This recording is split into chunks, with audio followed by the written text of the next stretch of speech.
1.5 to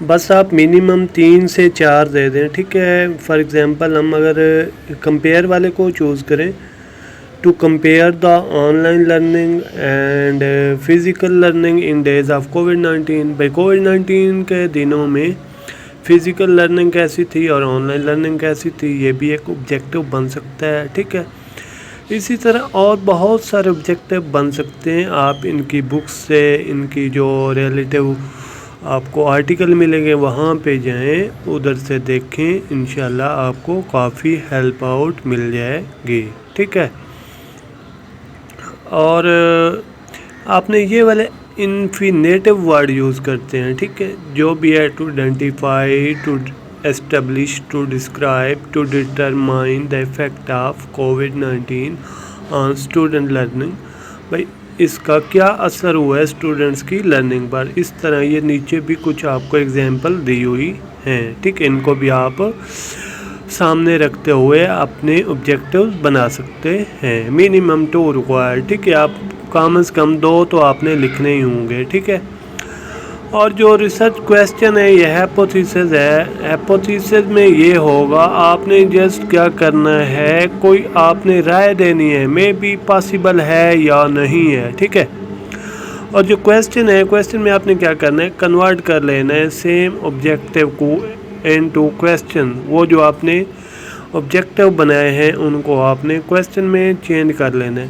اور question جو ہوں وہ کلیئر، ریسرچیبل اور لنکڈ ہوں، ٹھیک ہے. ان کا لنک آ رہا ہو آپ کی ریسرچ کے ساتھ. یہ نہ ہو آپ کی ریسرچ کچھ کہہ رہی ہے اور آپ کے پرابلم جو کویسچن ہے وہ کچھ ہیں، آبجیکٹیو کچھ ہیں، پھر آپ کو 0 مارکس مل سکتے ہیں، ٹھیک ہے. یہ آپ نے ضرور ذہن نشین رکھنا ہے. فار ایگزامپل میں اس کو اگر کویسچن بناؤں اس کا تو کیا بنے گا، what is the role of e learning in کووڈ-19 ڈیز. ٹھیک ہے، ای لرننگ کا کیا رول تھا کب، کووڈ-19 ڈیز میں. یہ ہمارا ایک کویسچن بن گیا، ٹھیک ہے. اس طرح آپ نیچے والوں کو بھی کویسچن میں چینج کر سکتے ہیں، ٹھیک ہے.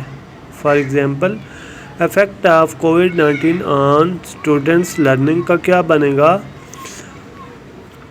ہاؤ کووڈ افیکٹس، ٹھیک ہے، ہاؤ کووڈ-19 افیکٹس دا اسٹوڈنٹس لرننگ. کیسے اس نے افیکٹ کیا، ٹھیک ہے. یہ بھی ہمارا ایک کویسچن بن سکتا ہے.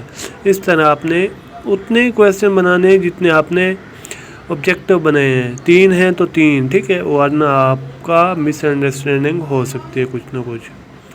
اسٹیٹمنٹ آف پرابلم میں آپ نے کیا لکھنا ہوگا، بریف پیراگراف لکھنا ہے.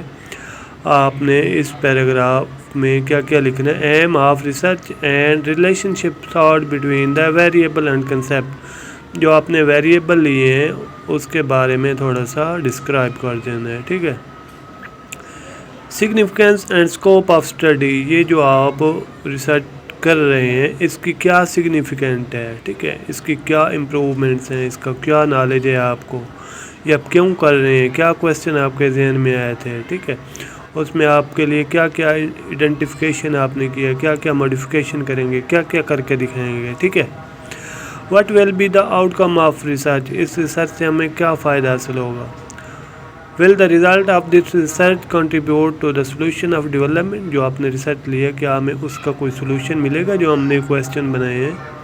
What will be improve to change a result of purpose research, کیا ہمیں چینجنگ نظر آئیں گی. How will result of the study implemented, یہ وہ سب کچھ آپ نے دیکھ لینا ہے، ٹھیک ہے. جو امپورٹنٹ نوٹ ہے دیا گیا، آپ نے یہ والی بکس جو آپ کا ڈاؤن لوڈ سیکشن میں موجود ہیں یہ آپ نے ریڈ کر لینی ہے، تھوڑی بہت آپ کو ہیلپ مل جائے گی.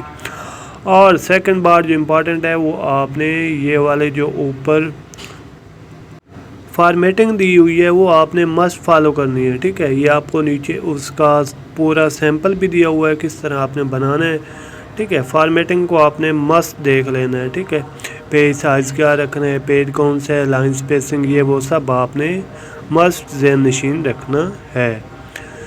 تو آئی ہوپ آپ کو کافی اس میں ہیلپ آؤٹ ہوگی. اگر مزید آپ کو کوئی مشکل ہے یا کوئی بھی آپ چیز پوچھنا چاہتے ہیں تو کائنڈلی کنٹیکٹ کر لیں، اس معاملے میں آپ کی کافی رہنمائی کر دی جائے گی.